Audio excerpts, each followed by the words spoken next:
दोस्तों आज की इस वीडियो में हम डिस्कस करेंगे गोल्ड खरीदने पर, सोना खरीदने पर। देखो, पहले मैं आपसे एक सीधा सा सवाल पूछता हूं। अगर दोस्तों आपके पास कुछ पैसे बचते हैं तो आप क्या करते हो? बहुत लोग कहते हैं कि सोना ले लेते हैं क्योंकि सोना कभी घाटा नहीं देता। लेकिन क्या सच में ऐसा है? क्या हर तरह का सोना फायदा देता है, या फिर हम बिना समझे गलत जगह पैसा लगा देते हैं? आज मैं आपको बिल्कुल आसान भाषा में बिना घुमाए फिराए समझाऊंगा कि सोने में पैसे लगाने का सही तरीका क्या है। ऐसे समझाऊंगा कि जैसे आप पहली बार सोना खरीद रहे हो, ठीक है? और इस वीडियो के बाद आप किसी से नहीं पूछोगे कि भाई सोना कहाँ लेना सही है, ठीक है? आपको खुद जवाब पता होगा इसका। देखो, सबसे पहले तो एक बात अपने दिमाग में बैठा लीजिए। सोना अमीर बनने का तरीका नहीं है। सोना पैसे बढ़ाने की मशीन नहीं है। सोना जो है वो आपके पैसे बचाने का तरीका है। जैसे आप घर में ताला लगाते हो ताकि चोरी ना हो, वैसे ही सोना आपके पैसे को बड़ी गिरावट से बचाता है। अगर आप सोच रहे हो कि सोना खरीदते ही आपका पैसा दोगुना हो जाएगा, तो आपकी गलत सोच है ये। सोना धीरे धीरे चलता है, कभी बढ़ता है, कभी रुकता है और कभी थोड़ा गिरता है। इसलिए सबसे पहले ये समझिए कि आप सोना क्यों खरीद रहे हो।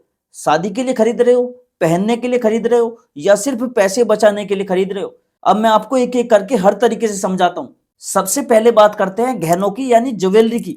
देखिए दोस्तों, हमारे देश में सबसे ज्यादा लोग गहने खरीदते हैं और कहते हैं कि हमने इन्वेस्ट किया है इसमें। लेकिन सच्चाई क्या है? जब आप गहना खरीदते हो तो आप सिर्फ सोना नहीं खरीदते, आप उसका डिजाइन खरीदते हो। दुकान वाला आपसे मेहताना लेता है, जिसे मेकिंग चार्ज कहते हैं।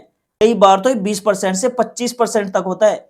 यानी मान लो अगर आपने 1 लाख का गहने खरीदे तो उसमें 20-25 हजार तो सिर्फ बनाने का पैसा हो सकता है, ठीक है? उसके ऊपर 3% जीएसटी भी लगता है।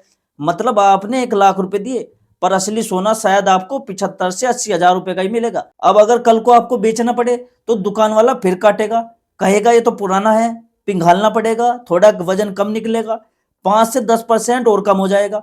तो सोचिए, आपने निवेश किया या खर्चा किया। ज्वेलरी खरीदना गलत नहीं है, पहनने के लिए, शादी ब्याह के लिए, त्योहारों के लिए अच्छा है, लेकिन इसमें इन्वेस्ट मत कीजिए। अगर आप सिर्फ पैसा बढ़ाने के लिए गहना ले रहे हो तो ये सही तरीका नहीं है। अब बात करते हैं गोल्ड कॉइन की या बिस्किट की।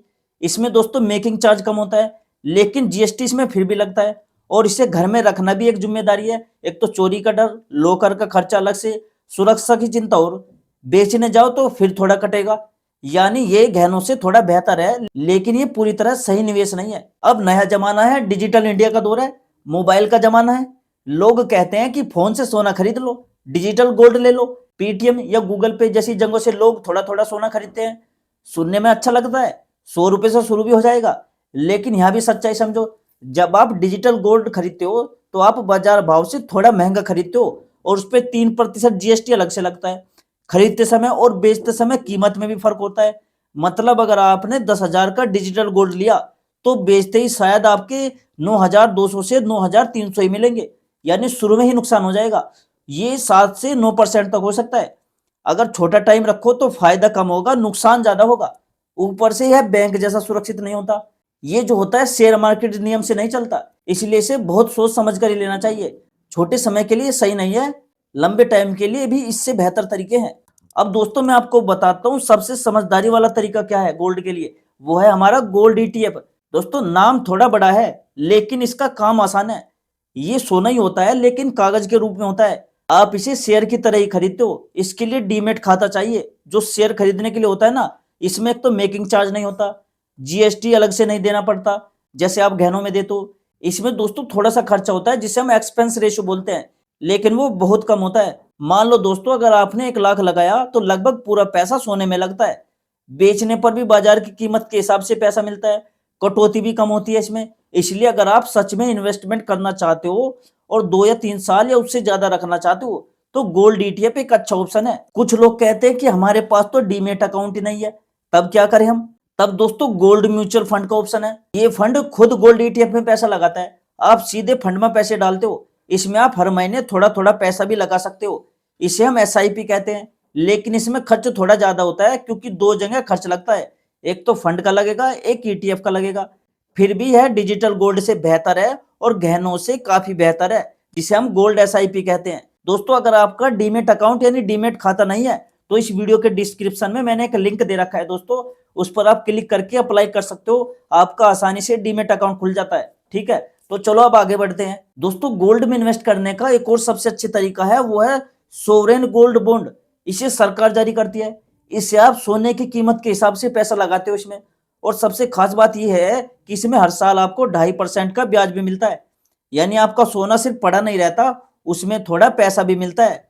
और अगर आप इसे पूरे समय यानी 8 साल तक रखते हो तो बेचने पर आपको जो फायदा होगा उस पर भी टैक्स नहीं लगता। ये बहुत बड़ी बात है। बाकी तरीकों में आपको टैक्स देना पड़ेगा, इसमें 5 साल बाद भी आप निकाल सकते हो, लेकिन पूरा फायदा आपको 8 साल में मिलता है।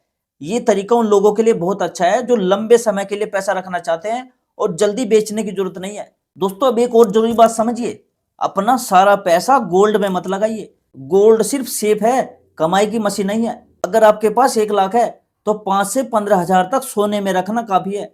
बाकी पैसा बैंक में, फिक्स डिपॉजिट में, शेयर मार्केट में या म्यूचुअल फंड जैसे अलग अलग जगहों पर होना चाहिए। इसे हम बंटवारा कहते हैं, इसमें जोखिम कम होता है। ठीक। बहुत लोग क्या गलती करते हैं, जब सोने की कीमत तेजी से बढ़ती है तब खरीदते हैं और जब गिरती है तब बेच देते हैं। ये उल्टा तरीका है। सोना धीरे धीरे और सोच समझ कर लेना चाहिए। एक बार में सारा पैसा मत डालिए, थोड़ा थोड़ा समय के साथ लीजिए। अब टैक्स की बात भी समझ लो। अगर आप सोना जल्दी बेचते हो तो उस पर आपको आम कमाई की तरह टैक्स लगेगा। अगर 1 साल से ज्यादा रखते हो तो टैक्स कम हो सकता है। सोवरेन गोल्ड बॉन्ड जो है उसमें 8 साल बाद बेचने पर भी फायदा टैक्स फ्री हो सकता है। इसलिए समय बहुत मायने रखता है। अब एक एग्जाम्पल समझिए यहाँ पर, तब आपको समझ में आएगा। मान लीजिए आपके पास 5 लाख रुपए है। अगर आपका पूरा 5 लाख गहनों में आप लगा दोगे तो मेकिंग चार्ज में इस बहुत सारा पैसा चला जाएगा। लेकिन अगर आप 4,25,000 रुपए किसी अच्छे फंड या निवेश में लगाएं और 75,000 गोल्ड ETF या सोवरेन गोल्ड बॉन्ड में लगाए तो आपका पैसा सुरक्षित भी रहेगा और बढ़ने का मौका भी मिलेगा। यही समझदारी है दोस्तों वीडियो के कमेंट में चांदी के बारे में भी लोग पूछते हैं। चांदी ज्यादा ऊपर नीचे होती है, उसका भाव जल्दी बदलता है, इसलिए उसमें जोखिम भी ज्यादा है। अगर लेना है तो बहुत छोटा सा हिस्सा लो। दोस्तों गहना पहनने के लिए ठीक है, निवेश के लिए ठीक नहीं है। डिजिटल गोल्ड आसान है लेकिन छुपा खर्च ज्यादा है। गोल्ड ETF समझदारी वाला तरीका है। गोल्ड म्यूचुअल फंड सुविधा के लिए ठीक है। और सोवरेन जो गोल्ड बॉन्ड है वो लंबी अवधि के लिए सबसे अच्छा ऑप्शन है। आज से एक काम कीजिए, जब भी कोई कहे कि सोना ले लो सुरक्षित है तो आप पूछिए कि किस तरीके से सुरक्षित है, क्योंकि सही तरीका ही असली फायदा देता है। गलत तरीका आपका पैसा धीरे धीरे कम कर देता है और आपको पता भी नहीं चलता। अब दोस्तों मैं आपको कुछ बोनस टिप्स बताता हूं। अगर आप सोना खरीदते हो या बेचने जा रहे हो तो ये बोनस टिप्स आपके बहुत काम आ सकते हैं। देखो, एक तो सोना कभी भी कर्ज लेकर मत खरीदो। लोन का ब्याज सोने के फायदे से ज्यादा हो सकता है और आपका मुनाफा खत्म कर देगा। हर साल ये भी देखो, अगर आपने सोना ले रखा है कि आपके कुल पैसे का कितना हिस्सा सोने में है। अगर बहुत ज्यादा हो जाए तो थोड़ा कम करके बैलेंस बना लीजिए। एक बात और याद रखिए, भीड़ देखकर सोना मत खरीदिएगा।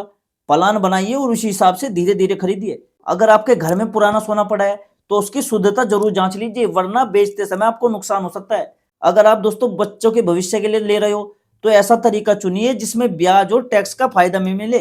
सिर्फ गहने रख देने से पैसा नहीं बढ़ता। एक बात और याद रखिए, इमरजेंसी के लिए पहले बैंक में नगद जमा पैसा रखो। सोना तुरंत काम नहीं आता। सोना कम से कम 3 या 5 साल की सोच से खरीदिए। जल्दी बेचने के लिए मत लीजिएगा। दिखावे के लिए ज्यादा सोना मत खरीदिएगा। समझदारी से इन्वेस्ट कीजिए, क्योंकि सोने की कीमत दुनिया की हालात से बदलती रहती है। इसलिए थोड़ी तेजी मिलेगी या थोड़ी गिरावट मिलेगी, इसलिए घबराइए मत। दोस्तों मैं ये नहीं कह रहा कि सोना खरीदना गलत है, लेकिन बिना समझे लिया गया सोना आपको नुकसान दे सकता है और समझदारी से जो लिया गया सोना आपके परिवार की सुरक्षा बन सकता है। तो दोस्तों इस वीडियो की जानकारी आपको कैसी लगी मुझे वीडियो के कमेंट में जरूर बताना। और आप कौन से स्टेट से, कौन से शहर से मेरी वीडियो देख रहे हो, उस शहर का नाम या उस स्टेट का नाम मुझे कमेंट में जो लिखना, ठीक है। और दोस्तों मुझे ये जरूर बताना कि आपके पास गोल्ड पड़ा है। अगर आपके पास पड़ा है तो कमेंट में यस जरूर लिख के जाना। और दोस्तों मैं मिलता हूं आपसे अगली वीडियो में एक नई जानकारी, एक नए अपडेट के साथ। तब तक के लिए दोस्तों सावधान रहिए, सतर्क रहिए। जय हिंद, जय भारत।